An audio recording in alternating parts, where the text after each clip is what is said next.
Now, regression analysis is probably the single most important tool at the econometrician's disposal.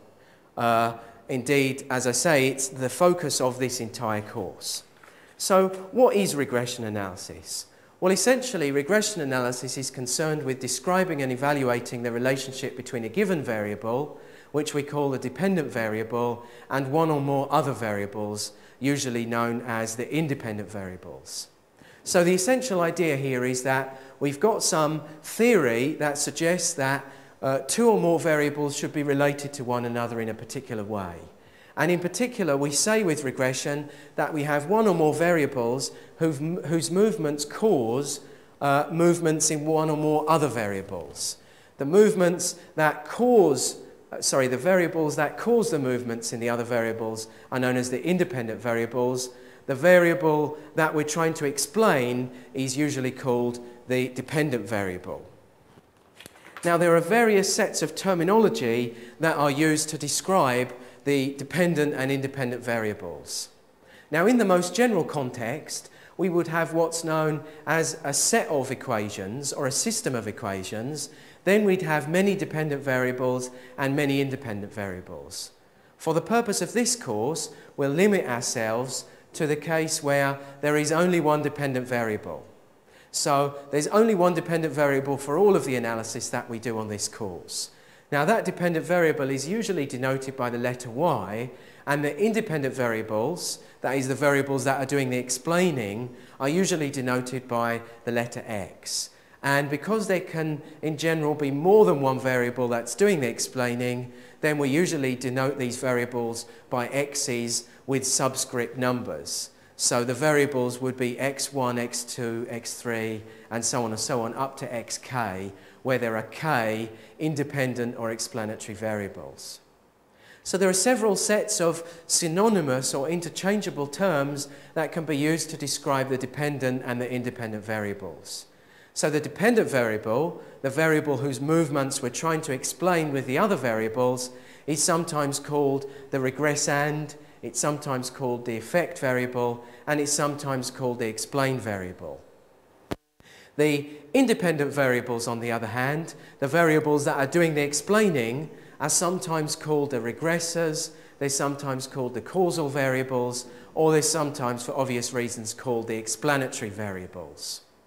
So on this entire course, we'll limit ourselves to the case where there's only one variable whose movements we're trying to explain called y, but in general terms, there can be many explanatory variables x. Some of you who've seen our definition of regression may think initially that regression is the same as correlation, but in fact, regression and correlation are quite different from one another. If we say that x and y are correlated, that means we're treating them in a completely symmetric way. We know that the correlation between x and y is the same as the correlation between y and x. But on the other hand, with regression, we treat the variables x and y in a very different way from one another. We can't simply interchange x and y and get the same regression result. In regression, we treat the independent variable and the dependent variable very separately from one another. The y variable, that is the variable that we're trying to explain, is assumed to have a probability distribution. That means it's assumed to be a random variable. On the other hand, the explanatory variable or explanatory variables, x, are assumed to be non-stochastic, and the word non-stochastic simply means non-random. So the variables x are assumed to be non-stochastic or fixed in repeated samples. So y is a random variable, it has a probability distribution. X, or the x's, are fixed. It's as if they're under our control and they don't have a probability distribution. Now, regression analysis is much more flexible than correlation analysis, and it's much more powerful, and that's why it's the focus of this course. Now, for simplicity, for the rest of this lecture, let's assume that k equals 1. This is the situation where we've just got one explanatory variable x and one variable whose movements we're trying to explain y. This model is also sometimes known as the bivariate regression model, and it's called the bivariate regression model for obvious reasons. because clearly there are two variables, x and y, that we're using in our model. Now, it might seem that this very, very simplistic setup where we've only got two variables won't be of any practical use at all. But in fact, there are a surprising number of problems in finance that we can address even with this very, very simple setup that we've got so far.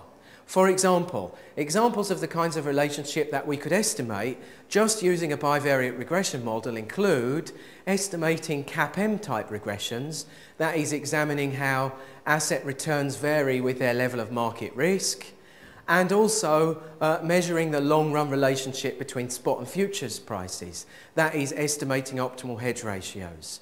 We can do both of these things just using the simple bivariate regression model.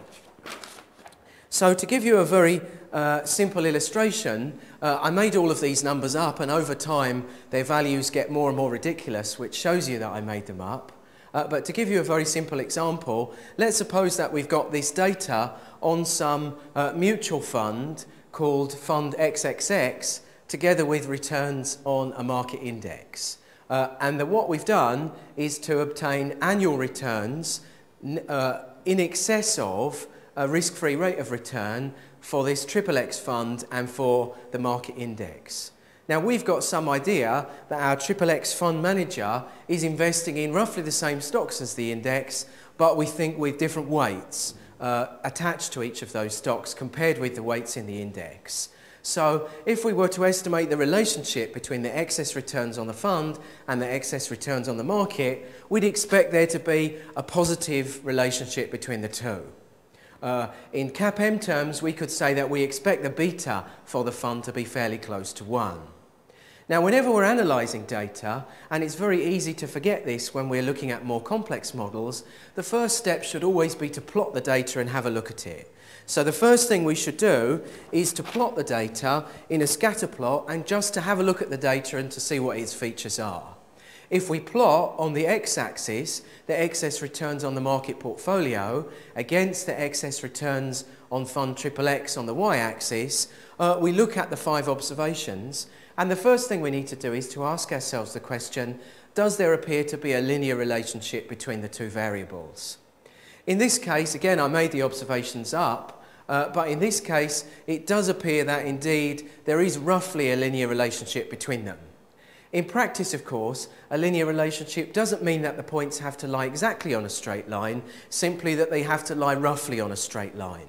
For example, if we were to estimate a model and we plotted our data for some variable called x against some variable called y, and we found that the observations did this kind of thing, we would expect that assuming a linear relationship for these observations wouldn't work very well. So if we assumed a linear relationship, that would imply we tried to fit a straight line to this data, and clearly if we tried to fit a straight line of best fit to this data, perhaps it might do something like that, you can clearly see that the model won't work very well. The model will systematically over-predict the values of y for given values of x in this middle range, and it will under-predict in the two extremes here. So we perform this scatter plot in order to ask ourselves the question, does there appear to be a straight line relationship between these two variables? And I think in the case of my XXX fund, the answer is roughly yes. So what we're interested in doing is trying to decide if there is a straight line here, what should the equation that describes that straight line relationship be? In other words, what we want to do is to decide what the intercept and slope of a best fit line through that data should be. Now, way back at school, you probably learnt the equation for a straight line as being something like y equals mx plus c, or in this case, we put y equals a plus bx, where the letter a denotes the intercept, that is the point at which the line crosses the y-axis, and b is the slope or the gradient of the line. Now, the problem with an equation like this is that it's completely deterministic. That means that given a particular value of x, you can predict with the model with complete certainty what the corresponding value of y was. Now, this is a problem for two reasons. First of all, it's never realistic in practice to assume that there's going to be a perfect relationship between two variables y and x. In practice, there'll always be some variation in the relationship between y and x, such that a particular straight line relationship won't always hold exactly. Imagine if it were possible that there were genuine perfect straight line relationships out there.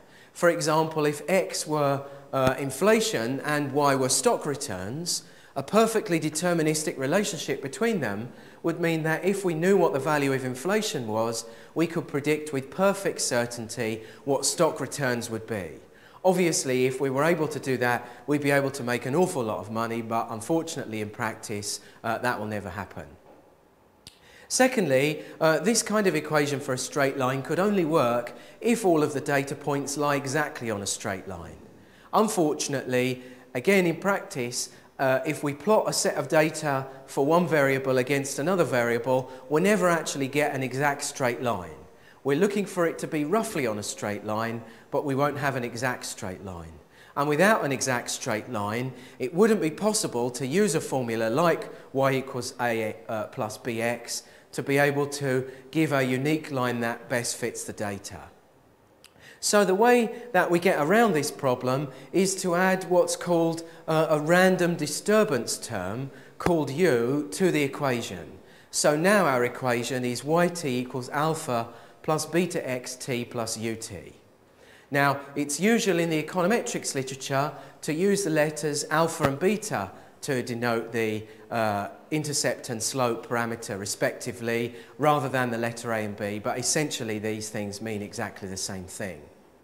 So we have this equation, and the subscript t denotes our observation numbers 1 through to 5 for the fund return samples. So we've got 5 annual observations, and we denote each of those observations by subscript index numbers 1 through 5.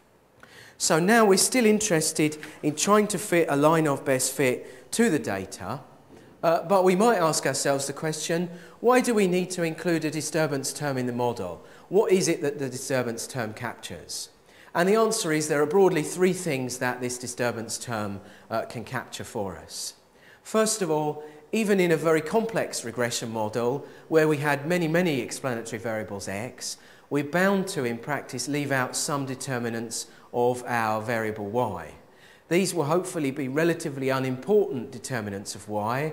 They might be variables that influence y but which we can't obtain data on, again for example expectations, but if we leave out some determinants of y, then these kind of features of y that we're not capturing in the model will end up kind of being captured by this random disturbance term.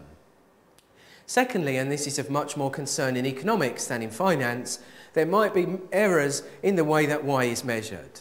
These errors will be unmodelable. In other words, there'll be not errors of a form that we can capture in our model. So again, these are things that will just get put into this kind of all-encompassing disturbance term that takes up the slack of the bits that are left over that we can't capture in our model.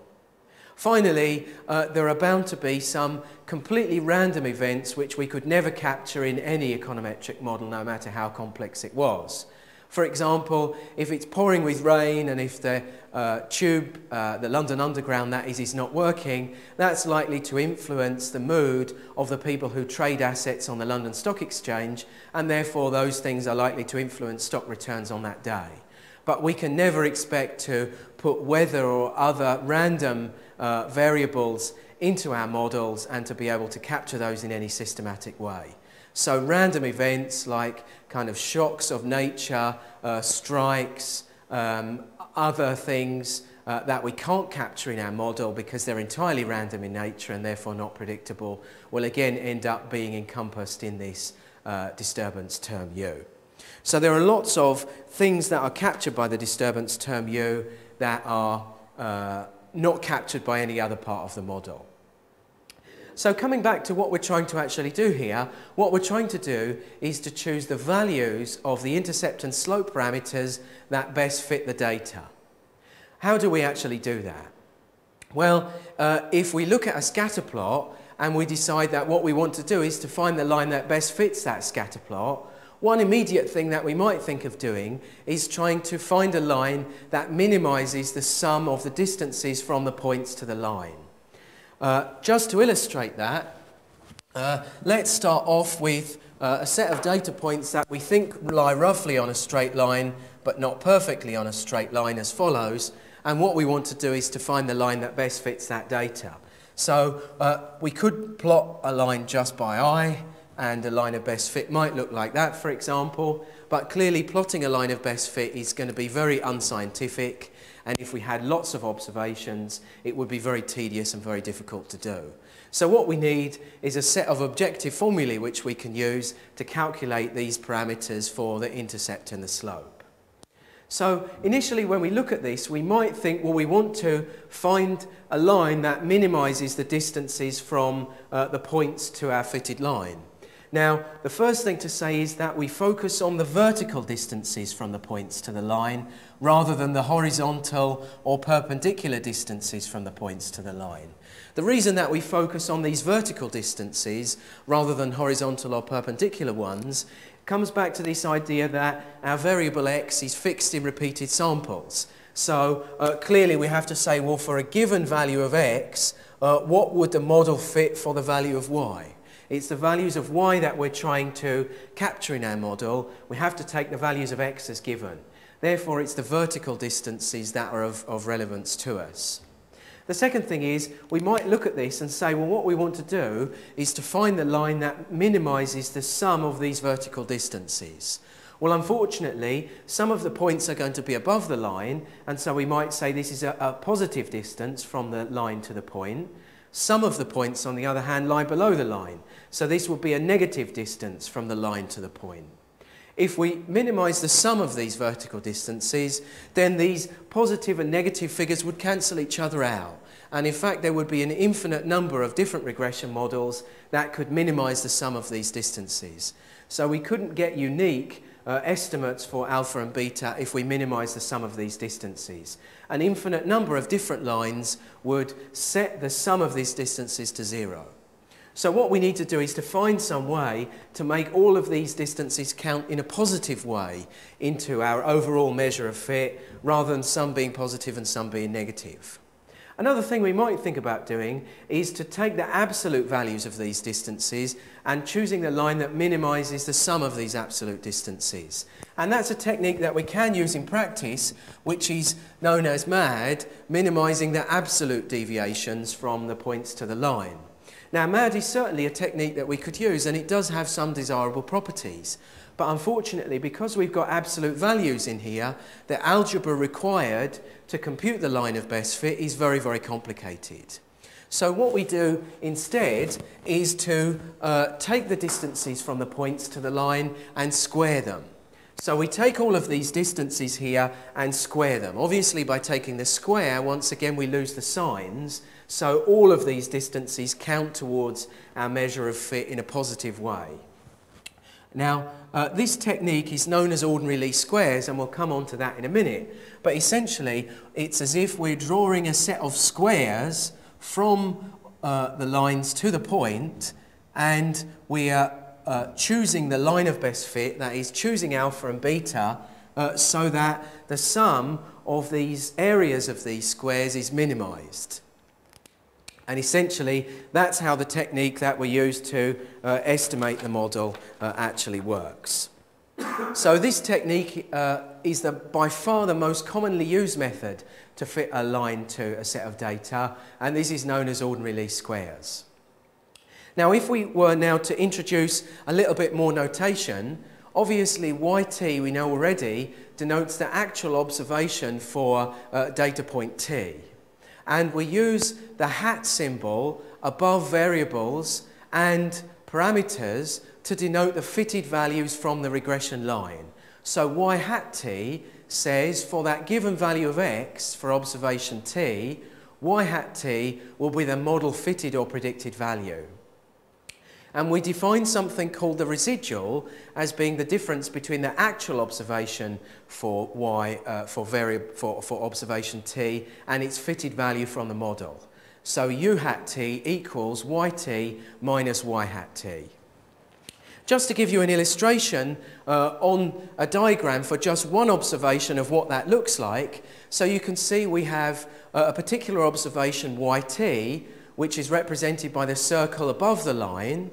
Then the fitted value from the regression model will be y hat t, which is the point corresponding to that observation that lies exactly on the line. And the vertical distance between these 2 points will be the residual. Okay, so just to be completely clear on what the fitted regression model is, the fitted regression line says for a given fixed value of x for observation t, we multiply that by the fitted slope coefficient, we add on the fitted intercept coefficient, and then that then equals our model fitted or predicted value of y for that particular observation xt. Okay, so this is our fitted regression equation for the line. And we use this technique called ordinary least squares in order to be able to choose that line. So what we want to do is to choose estimates for alpha hat and beta hat that minimize the sum of squared residuals. So we want to choose values of alpha hat and beta hat that minimize the sum of squared residuals, which is also known as the residual sum of squares. So once again, just to reiterate, ordinary least squares chooses the values of the intercept and slope parameters that minimize this residual sum of squares.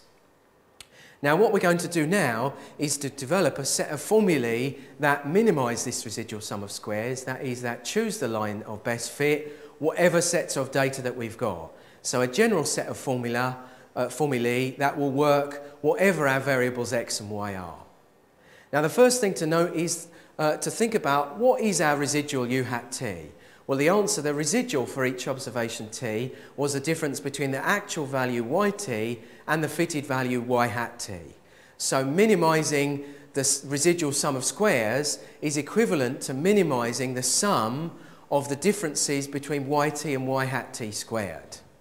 And what we want to do is minimize this quantity with respect to alpha hat and beta hat. What we now want to do is to say, well, we've got this formulae from the board here for the fitted value for y hat t, and so let's replace in our formula for the residual sum of squares y hat t with alpha hat plus beta hat xt. So we then get this thing which we call L, and L stands for a loss function or a measure of loss, as being given by the sum over all the observations t of the difference between the actual observation yt and the fitted value. And the fitted value is alpha hat plus beta hat xt. And obviously we've got a minus here, so this then becomes minus. And then we square that. And we need to think now what we're actually summing over. Well, we're summing over all of the observations t.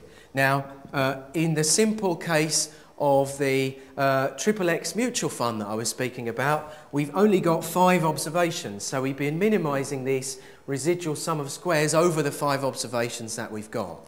In the general case, where we don't know how many observations we've got, to generalize this, rather than looking at a particular example, we'd minimize over all capital T observations that we got on the series. So we want to minimize this loss function, which is the residual sum of squares, with respect to alpha hat and beta hat. In other words, we want to find the values of alpha hat and beta hat that minimize this residual sum of squares, or this loss function. The way that we do that, of course, is to take this expression and then separately to differentiate it with respect to alpha hat and then with respect to beta hat, and then we set those first derivatives to 0. Strictly speaking, of course, we should check the second order conditions to ensure that these are in fact minima of the function L with respect to alpha hat and beta hat and not maxima. But you can maybe, if you're very good at maths, or if not, you can take it from me that in fact this does indeed result in minima of the function rather than maxima. So what we want to do is to partially differentiate L with respect to alpha hat and then to partially differentiate L with respect to beta hat. And that's what we do. So we need to remember some of our rules of differentiation in order to be able to do that. And what we're trying to do in particular here is to differentiate a function of a function. So what we're doing is we're differentiating f of x squared with respect to x. And when we do that, the way that we do it is, if you remember, we bring down the 2 here. We have the original function without the power 2 here, and then we multiply by the derivative of what's in the brackets f dashed of x. So that's the rule that we use.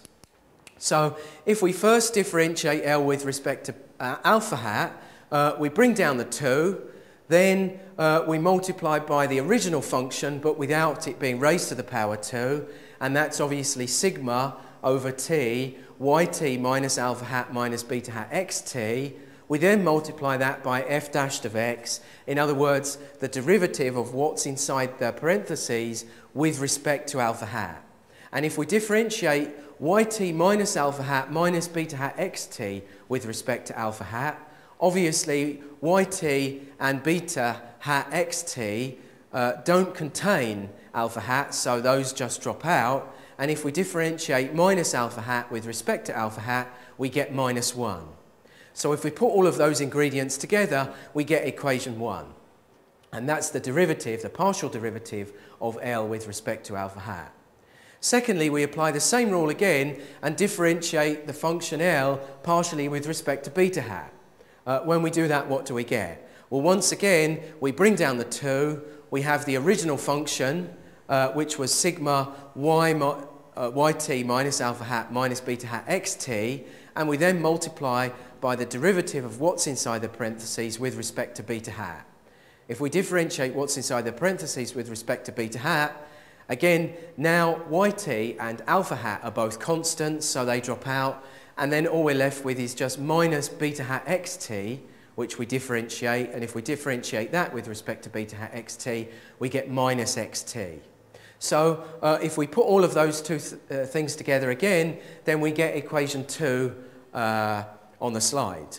Now it's important to note here that the xt goes inside or to the right-hand side of the summation sign, because obviously the x has a t subscript, so it wouldn't make very much sense if it were to appear to the left-hand side of the summation sign. It must be inside the summation sign to make sense. We set both of those things to 0, those derivatives, in order to minimise the function, and then all we need to do now is just manipulate or rearrange those functions to get the results that we need. So first, if we start with equation 1, the derivative with respect to alpha hat, the first thing to say is, well, if minus 2 times something equals 0, then we can cancel the minus 2 and the something equals 0. So we can then say sigma yt minus alpha hat minus beta hat xt equals 0. We then want to take the summation sign through the parentheses, in other words, to get rid of the parentheses. So then what we'd have is sigma yt minus sigma alpha hat minus sigma beta hat xt. We then need to manipulate this expression slightly more, and we need to think what we're summing over here. What are we summing over? Well, all of these summations are implicitly from t equals 1 up to capital T. So if we sum alpha t times, that means we're doing alpha plus alpha plus alpha plus alpha t times. That's obviously equal to sigma yt minus t times alpha hat. And similarly, we can take beta hat through the summation sign or to the left of the summation sign because it doesn't involve t, and we end up with minus beta hat sigma xt.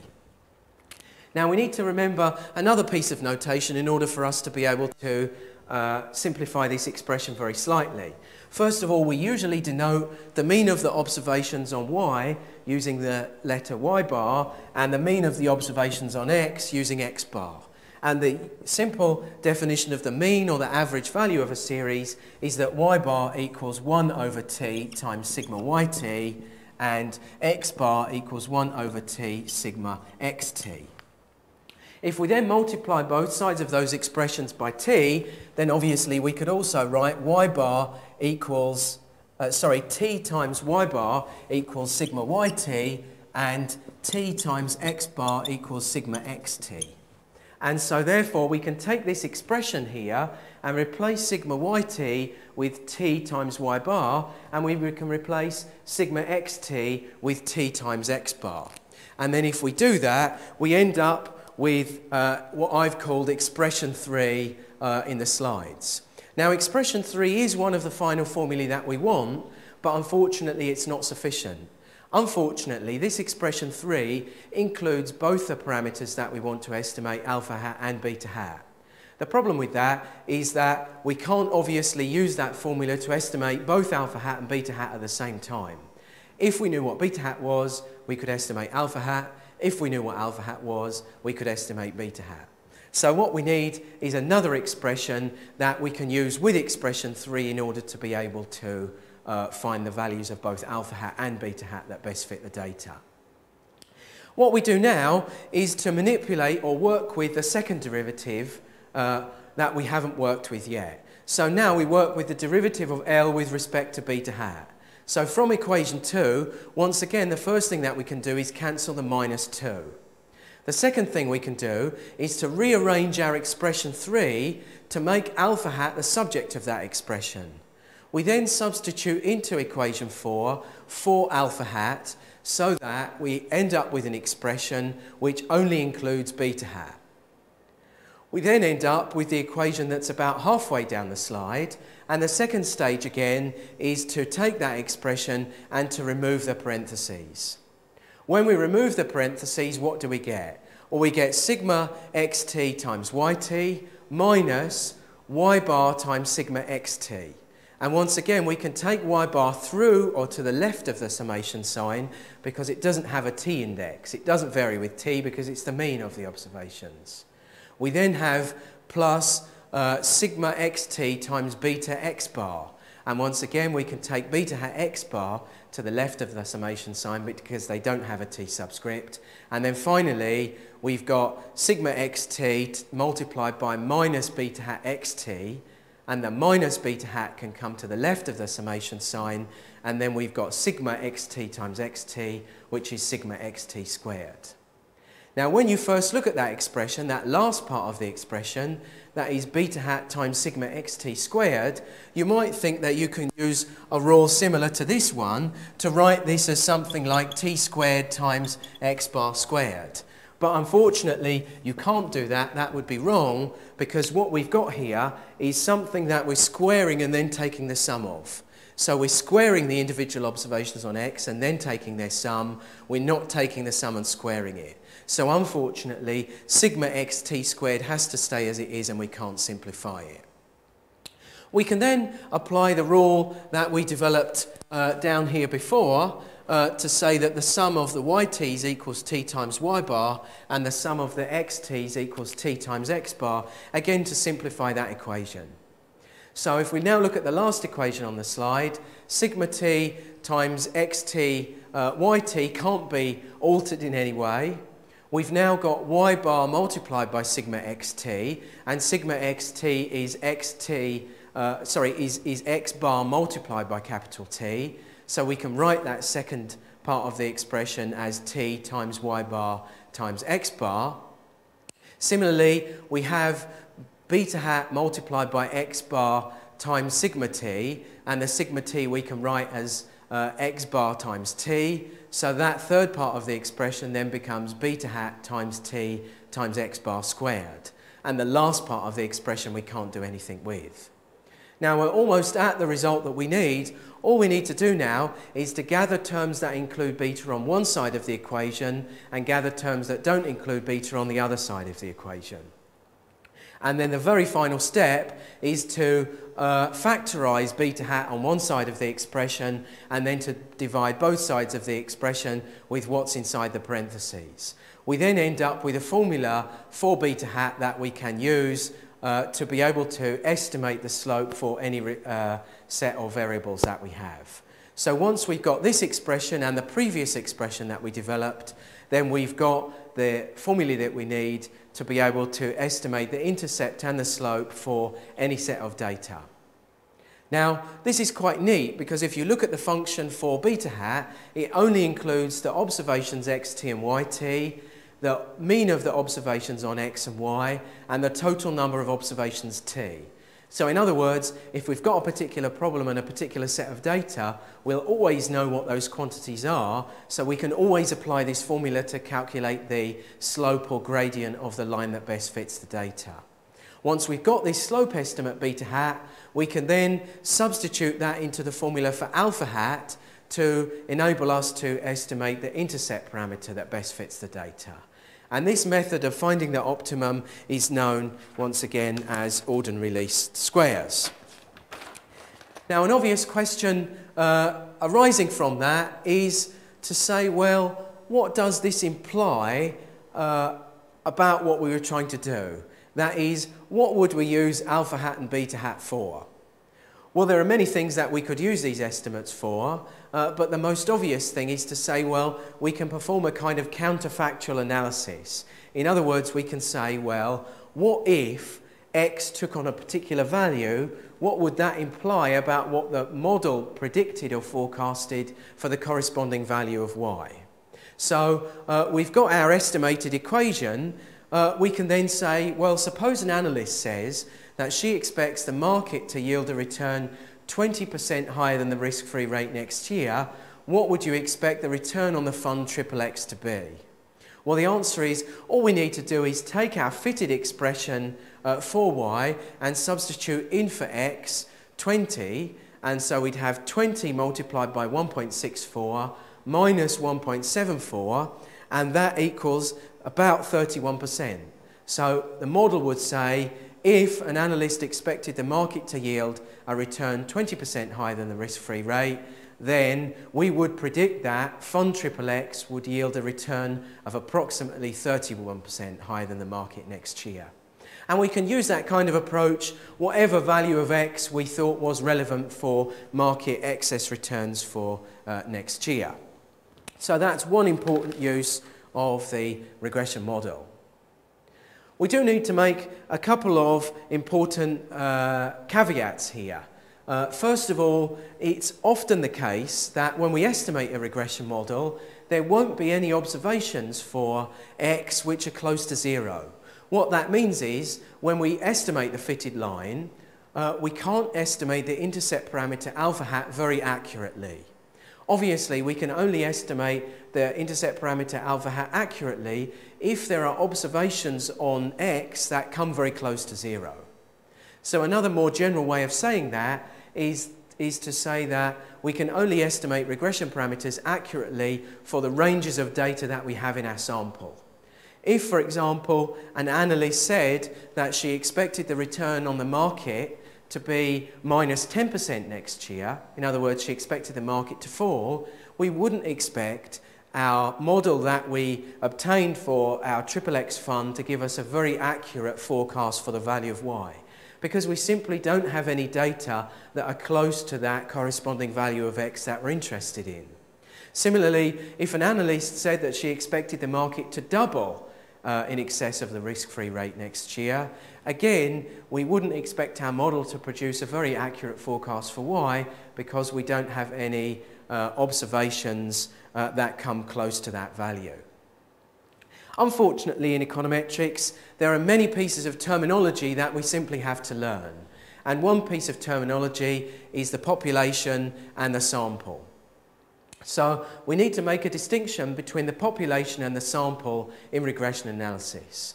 Now, the population is the total collection of all objects or people to be studied. And an example that's given in all of the textbooks is that if we're interested in predicting the outcome of an election, the population of interest is the entire electorate. That is everyone who's eligible to vote in that election.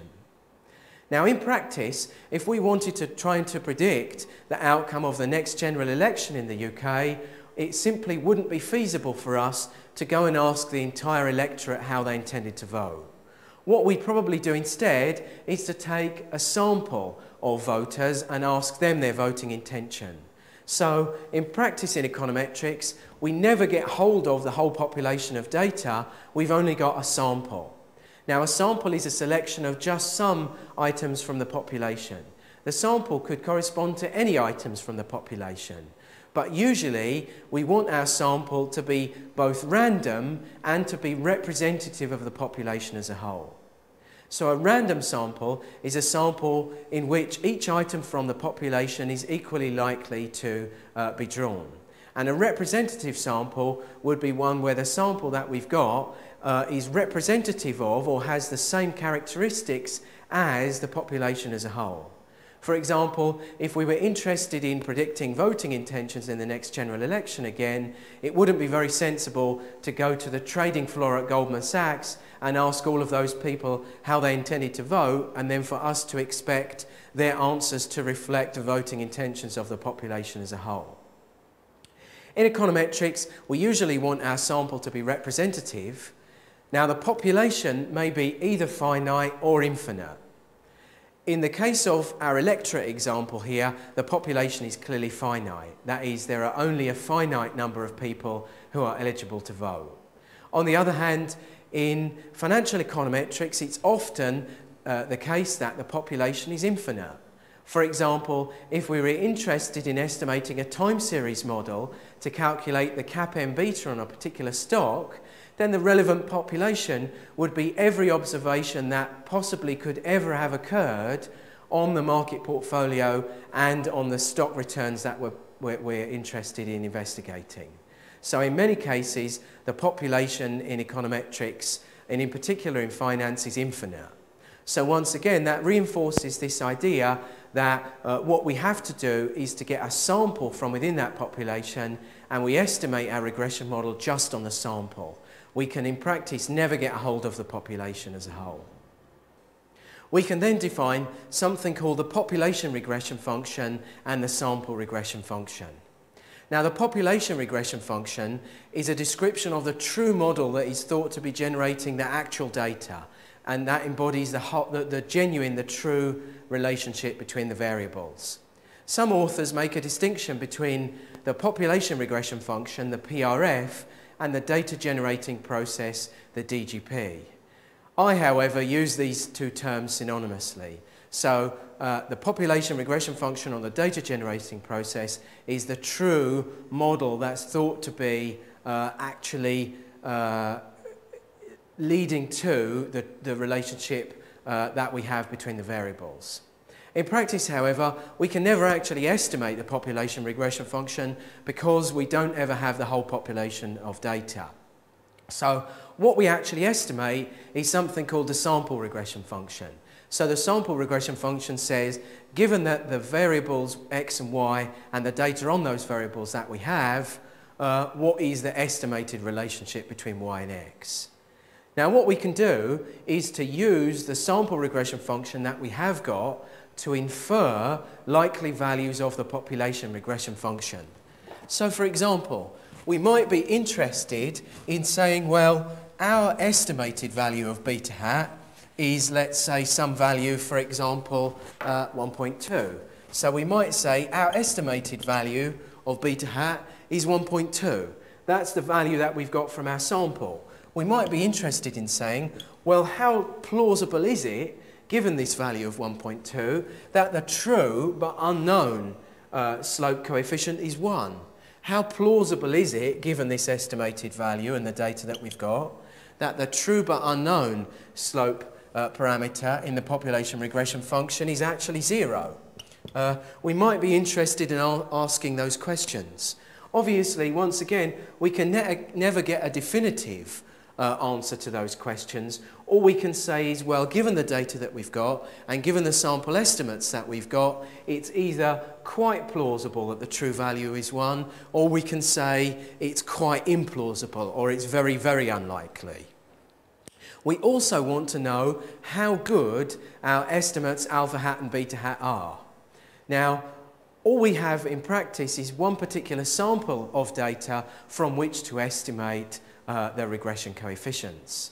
Now, what we could do is to obtain a number of different samples from within the population, and we could calculate a value of alpha hat and beta hat for all of those samples. Now, unfortunately, in practice, if we did that, we probably get different values for alpha hat and beta hat for each of those samples.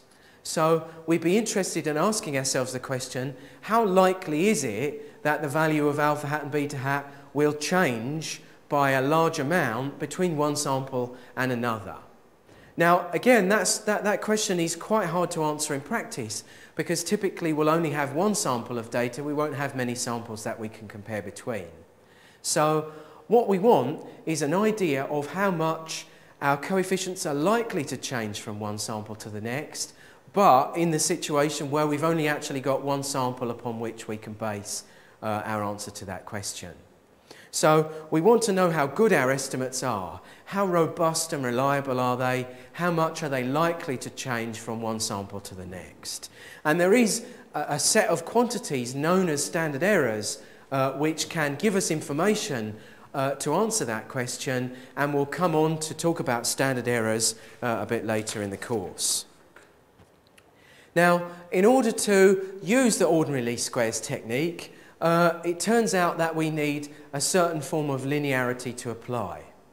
Now, it turns out that we need a model which is linear in the parameters, but it does not necessarily have to be linear in the variables. So you notice from this that we call y and x variables and we call alpha and beta parameters. So the model has to be linear in the parameters. That means it has to be one variable multiplied by one parameter. We can't have two parameters multiplied together or a power of a parameter or anything like that in our model. If we had that, then we couldn't estimate the model using ordinary least squares. We'd have to use some more complex nonlinear estimation technique. But we can have a model which is nonlinear in the variables. Now, to give you an illustration of why we can have a model that's nonlinear in the variables, consider the following. Suppose that we thought that the relationship between y and x was such that y varied with the square of x. Okay, so y here is a function of the square of x rather than just x. We can make a simple transformation to this in order to be able to turn this back into the standard linear model which we've used before. So we could create some new variable, let's call it zt, which equals xt squared. So if in an Excel spreadsheet we had a column of observations on the variable y, all we do is take each of those, if we had a column of observations on the variable x, then all we need to do is to take those observations and square each one of them, and then we call that new series of squares z. We then run a regression of yt on zt. And you can see that this is now the standard linear model which we've used to estimate before. If, on the other hand, we thought that y varied inversely with x, that is, y was related to 1 over x, then we could create a transformation zt equals 1 over xt. And once again, we could use the standard linear model that we've developed so far. So in any case where we've got a nonlinear function of the variables, x cubed, x to the power 4, or even if we've got two variables multiplied together. So for example, if we got xt multiplied by wt, then we could have some transformation where we let zt equal xt times wt. We can then make the substitution and use the standard regression format. If, on the other hand, we've got a model that's nonlinear in the parameters, then we simply could never estimate that model using ordinary least squares. We would call that model intrinsically nonlinear. So such a model couldn't be estimated using ordinary least squares. Now, it may seem from this that we can only address a very restricted set of models using the ordinary least squares estimation technique, because the model has to be linear in the parameters. But it turns out that we can address an enormous array of possible theories, and we can test an enormous array of relationships of interest to us in finance just using this ordinary least squares technique. The reason is that even if a model is inherently nonlinear, often we can take a linear approximation to it. And a good example of this type of thing is to consider what we call the exponential regression model. Now, the exponential regression model is one where yt varies with xt having an exponent or a power of a parameter rather than being multiplied by a parameter. Now, with the exponential regression model, it looks like, and it is, a very nonlinear model. But it turns out that if we take that exponential regression model and we take logarithms of both sides of the equation and rearrange and substitute slightly into the model, then we can end up with something that looks exactly like the standard regression model again. Now, once again, you might think to yourself, well, it doesn't look as if this exponential regression model is going to apply in a very general sense. It looks like a very, very specific form for a regression equation. But it turns out that for many, many types of nonlinear multiplicative models, we can make them linear and additive by simply taking logarithms of the variables in the relevant model. So if we've got two variables x and y, and we think these two might be nonlinearly related to one another, a fix that sometimes works to enable us to use ordinary least squares is to take the logarithm of x and take the logarithm of y and to use those in the regression rather than the original x and y. And this turns nonlinear multiplicative models into linear additive ones. So this is a fix that quite often works and enables us to use an enormous array of different models and still be able to use the same ordinary least squares estimation technique. So just finally, to summarise, there are still some models that are in what we call inherently or intrinsically nonlinear.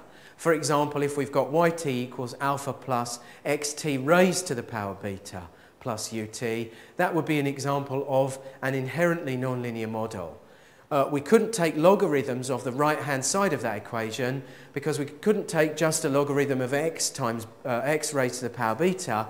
We'd have to take the logarithm of the whole of the right-hand side. So there's no way we could use a log or any other transformation to make that into a model that's linear in the parameters. So we simply couldn't estimate that type of model using ordinary least squares. If we wanted to estimate a model of that form, we'd have to use a more complex estimation technique, such as nonlinear least squares, and these estimation techniques are beyond the scope of the Quantitative Methods for Finance course.